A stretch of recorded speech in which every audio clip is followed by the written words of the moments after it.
thank God for the past 30 years, and I'm happy that some of our supporters are here. It's a small occasion. I thank God for the widows that we prepared food for, who came. What if we cooked food and they did not come? People kept asking me at interviews, Olori, why is your mission attached to food? I simply said, my husband told me that the first people we must feed are widows, orphans, fatherless, and motherless, special people. In the past 30 years, all our homes, our houses where we lived, housed widows. We always had breakfast, lunch, dinners with widows. So Serendipity entertains widows. Not here. We have more widows outside than what you see. This thing is not made public because we can't afford to make it public. And beginning from today, as we are celebrating the 30th anniversary of Serendipity House Widows Foundation, give me a pleasant surprise. Let us begin to Father, surprise me. Do more for me. Exceedingly abundantly. What I think, ask for, or imagine, Lord, do it for me. Give me a pleasant surprise. In Jesus' mighty name we pray. Amen. Mama, oh, mama, oh, mama, oh. Oluwa, mama, say, Oluwa, mama, oh, mama, oh, mama, oh.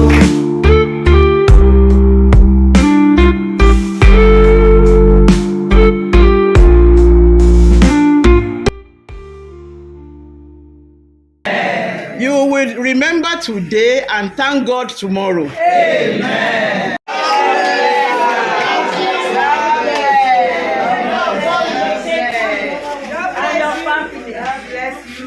God is going to bless you more than you think. Amen. Whether you like it or not, we are blessing you. Amen. Amen. We appreciate you so much. Maybe Serendipity House Widows Foundation would have ended 17 years ago because my husband was the one that provided the money that we were using. So if God didn't want the NGO to continue, He wouldn't send help. Because this is how I am without one plea, but that thy blood was shed for me, and thou bidst me come to thee, Lamb of God, I come. We decided to just have a small luncheon with ourselves. And I didn't know, God knew that I had nothing to do except pray and eat. And He brought up other people who we had colors to. Thank you, Lord. Thank you, Lord.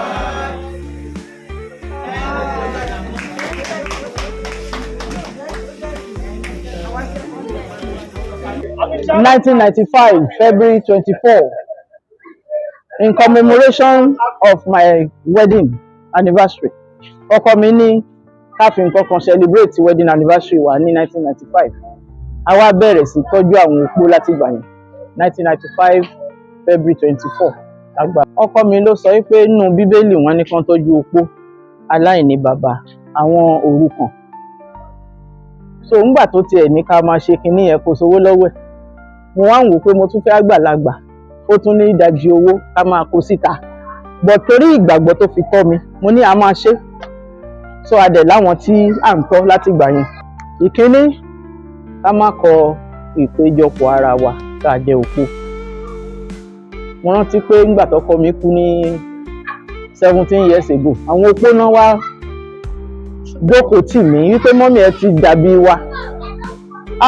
Mo ní lóòótọ́ 28 ni wọ́n nígbà yẹn. But lónìí a ti ṣe almost 40,000 ní àárín 30 years àwọn opó. Kì í ṣe lẹ́kọ̀ọ́ nìkan o, mo ní branches ní gbogbo Nàìjíríà, wa ní West Africa, East Africa, káàkiri. Tí n bá ti travel mo máa ń rí wọn. Ìgbà tí mo really feel ẹ̀ nígbà tọ́kọ mi kú ní 17 years ago pé because gbogbo owó ta bá nídìí olóńgbò lẹ̀ kò dẹ̀ sí ń bẹ̀ mọ́. Bẹ̀rù àwọn ọ̀rẹ́ mẹ́ta kan wọ́n ti mọ̀ pa ń ṣe, wọ́n dúró tì mí. Àwọn ọ̀rẹ́ mẹ́ta yẹn ló fa àwọn èèyàn míì mọ́ra tí wọ́n fi join wa, tí wọ́n ń support wa. Wọ́n fún wa lówó lóṣooṣù, wọ́n fún wa lóúnjẹ pákà pín fáwọn opó. Wọ́n láti ìlú òyìnbó wọ́n fi nǹkan ránṣẹ́. À ń rí àánú Ọlọ́run, a dẹ̀ dúpẹ́ lọ́wọ́ Ọlọ́run fún yẹn. À ń rí àánú Ọlọ́run. Tí n bá ti bẹ̀bẹ̀, tí n bá ti tọrọ fún nǹkan kan torí opó ni, kì í ṣe pé torí ara mi. Ǹdán bá dẹ̀ fún opó, ó di dandan kémi náà bá wọn jókòó kájọ jẹ, ó tán. Àwọn èèyàn try fún wa gan ni, àwọn tó ń tọ́jú wa ń bì, Ọlọ́run á ràn wọ́n lọ́wọ́ gan.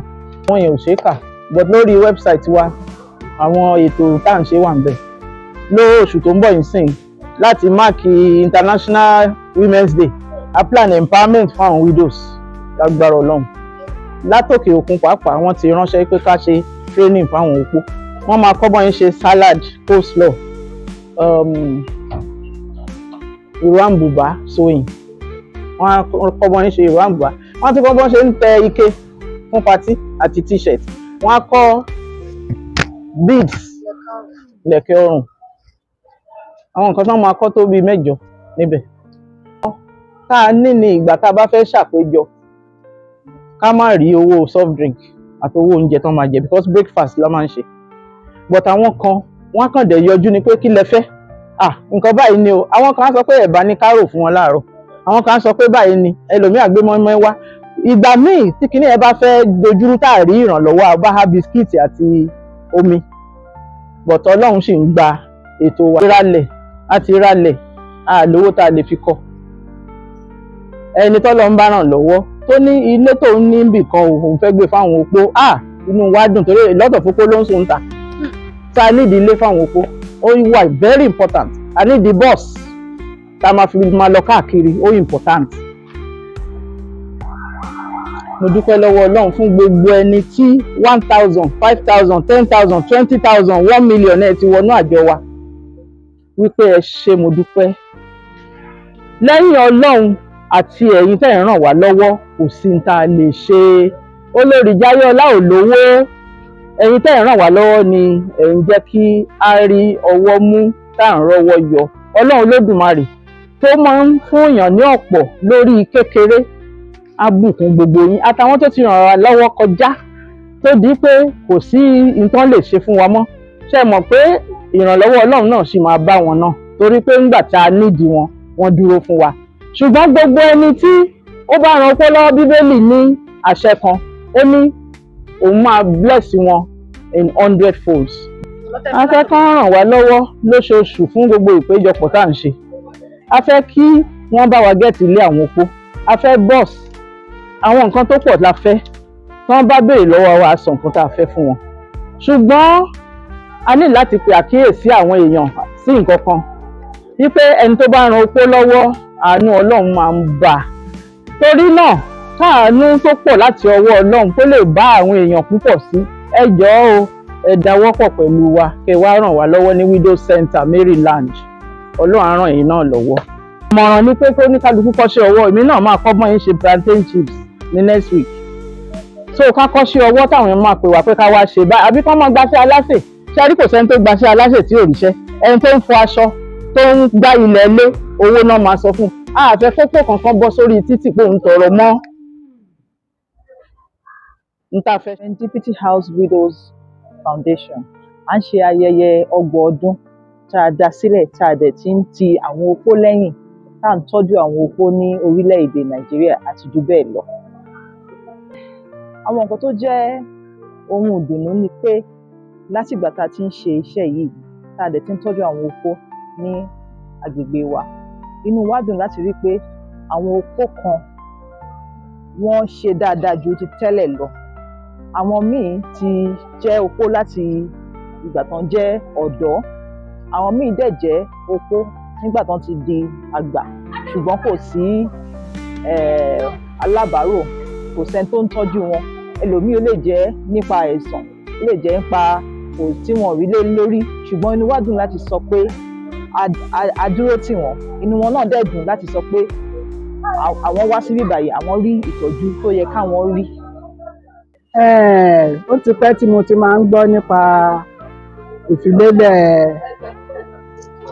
foundation yìí, ṣùgbọ́n ó máa ń wù mí kí n wà níbi tí wọ́n wà láti máa fún wọn ní ìmọ̀ràn àti ìfilọ́kànbalẹ̀, torí pé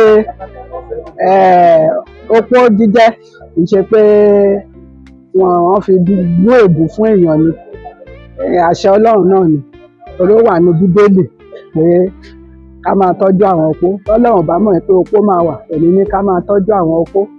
So torí pé nǹkan tọ́lọ́run mọ̀ nípa ẹ̀ ni àwọn opó. So inú mi dẹ̀ máa ń dùn tí n bá wà láàrin wọn láti fún wọn ní ìmọ̀ràn pé wọ́n má ṣe bẹ̀rù, torí pé Ọlọ́run wà lẹ́yìn wọn ní gbogbo ìgbà. So ìyẹn ni mo wá lè ní pé ìgbà tó ń ṣe àjọ̀dún, torí mi ò wá fún ìpéjọpọ̀ wọn kankan rí láti ìgbà tí mo ti ń ṣe alátìlẹyìn fún ẹni tó dá foundation yìí sílẹ̀. Ṣùgbọ́n nígbà tán ni wọ́n fẹ́ ṣe 30 ọdún tí wọ́n ti dá sílẹ̀, bá ní àpérò pẹ̀lú gbogbo nǹkan tí n bá lè ṣe àwa. So ìyẹn ni. A gbé rice tútù, gàrí pẹ̀lú ẹran àti àwọn àǹkárá wá fún wọn. Nǹkan tí mo fẹ́ sọ mo fẹ́ kọ́ wọn ni pé Ọlọ́run fẹ́ràn wọn gidi gan ni. Ọlọ́run fẹ́ràn, torí a kì í lọ síbi kan, ibi tí Ọlọ́run bá fẹ́ a máa ń gbàdúrà ní pé ibi tí Ọlọ́run bá fẹ́ ká lọ ni ká lọ, torí ẹ̀ la ṣe wà bí mo fẹ́ kọ́ mọ̀ pé Ọlọ́run rí wọn. Ọlọ́run mọ gbogbo nǹkan tó ń lọ nínú ayé wọn, àná Ọlọ́run dẹ̀ dúró tì wọ́n gidi gan ni. Kọ́ má fòyà, kọ́ má bẹ̀rù, Ọlọ́run á dẹ̀ fún wọn ní ìtùnú àti ìbùkún. Orúkọ Jésù. Wá bá ẹgbẹ́ Serendipity House Foundation ṣe àjọyọ̀ 30 years anniversary wọn. A dúpẹ́ lọ́wọ́ Ọlọ́run fún oore ọ̀fẹ́ tó fún olùdásílẹ̀ ẹgbẹ́ yìí láti máa nawọ́ sí àwọn opó ní oṣooṣù ní gbogbo ìgbà. Eléyìí tó jẹ́ pé ó dùn mọ́ Ọlọ́run nínú, tó jẹ́ ìfẹ́ Ọlọ́run bí a ṣe rí nínú Bíbélì James 1:27. Inú mi dùn láti wà níbí ní ọ̀sán yìí.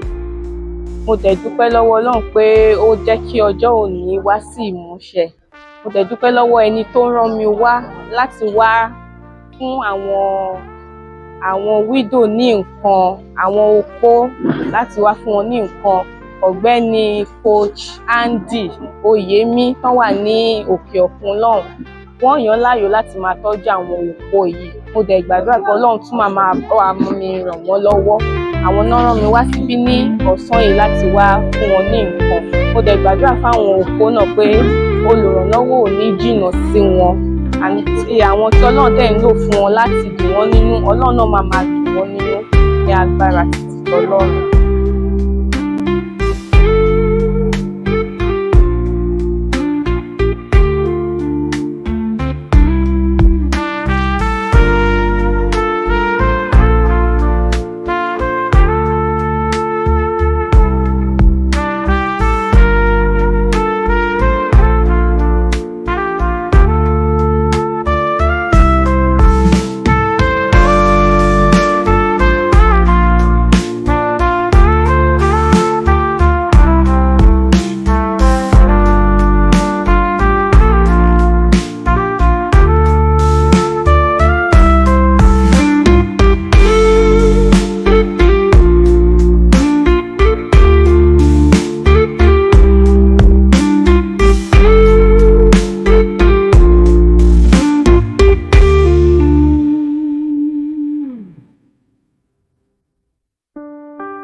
pè mí sórí fóònù.